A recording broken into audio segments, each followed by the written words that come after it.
Cherpunkal holy cross സ്കൂളിൽ പൂർവ്വ അധ്യാപകരെ ആദരിച്ചുകൊണ്ട് അധ്യാപക ദിനാചരണം നടന്നു.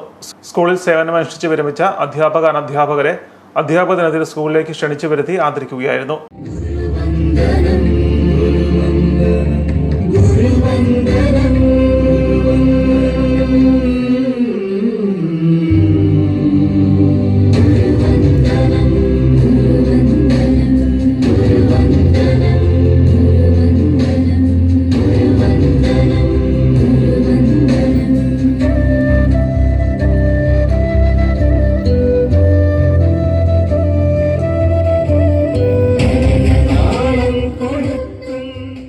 സ്കൂൾ മാനേജരും ദീർഘകാലം പ്രിൻസിപ്പലുമായിരുന്ന റവറൻ ജോസഫ് ആനാമ്പുഴ യോഗത്തിൽ അധ്യക്ഷനായിരുന്നു. സമൂഹ നിർമ്മിതിയിലെ മുഖ്യ പങ്കാളികളാണ് അധ്യാപക സമൂഹമെന്ന് അദ്ദേഹം പറഞ്ഞു.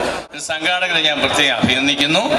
അധ്യാപകനായ ഒരു വൈദികൻ കൂടിയാകുമ്പോൾ അധ്യാപനത്തിന്റെ പ്രാധാന്യം എനിക്കറിയാം. അധ്യാപകൻ കൂടി ഒരു വൈദികൻ നടന്നു പോകുമ്പോൾ, അധ്യാപകനല്ലാത്തൊരു വൈദികൻ നടന്നു പോകുമ്പോൾ ഒരു അനുഭവം ഞാൻ ഓർക്കുകയാണ്. നീതിയിലേക്ക് നടന്നുകൊണ്ടിരുന്ന മനുഷ്യനാണ്. അധ്യാപകനായ വൈദികൻ അവനെ പഠിപ്പിച്ച അച്ഛൻ വരിക എന്ന് പറഞ്ഞാൽ അപ്പോൾ ചാടി എണീറ്റ് സ്തുതിയിൽ അച്ഛൻ ഈശോമിശിയെ സ്വീകരിക്കട്ടെ എന്ന് പറയുന്ന ഒരു ഡബിൾ റെസ്പെക്ട്. മറ്റേ ആളും അച്ഛനോട് സ്നേഹമില്ലാഞ്ഞല്ല, എന്നാലും പയ്യാവും. ഞാൻ പറഞ്ഞ അങ്ങനെ ഒരു വളരെ ബഹുമാനം ഇരട്ടിപ്പിക്കുന്നതായിട്ട് എനിക്ക് കാണുന്നുണ്ട് അധ്യാപകനായി തീർന്നതിൽ. ഞാൻ അവിടെ എൻജോയ് ചെയ്താണ് എൻ്റെ അധ്യാപക ജീവിതം. ഫാദർ ജോർജ് ആറക്കുന്നേൽ മുഖ്യപ്രഭാഷണം നടത്തി. പാലാ മുനിസിപ്പൽ ചെയർമാൻ ഷാജി തുരുത്തൻ, കിടങ്ങൂർ ഗ്രാമപഞ്ചായത്ത് president Thomas Maliyakkal, Medicity executive director father Jose Keeranchira, principal father Somi Mathew, headmaster Shaji Joseph, PTA president Saju Koodathinal, Sen Abraham, Sophie Sebastian, Maria Joseph, Santhosh Augustine, AM Mathew എന്നിവർ പ്രസംഗിച്ചു.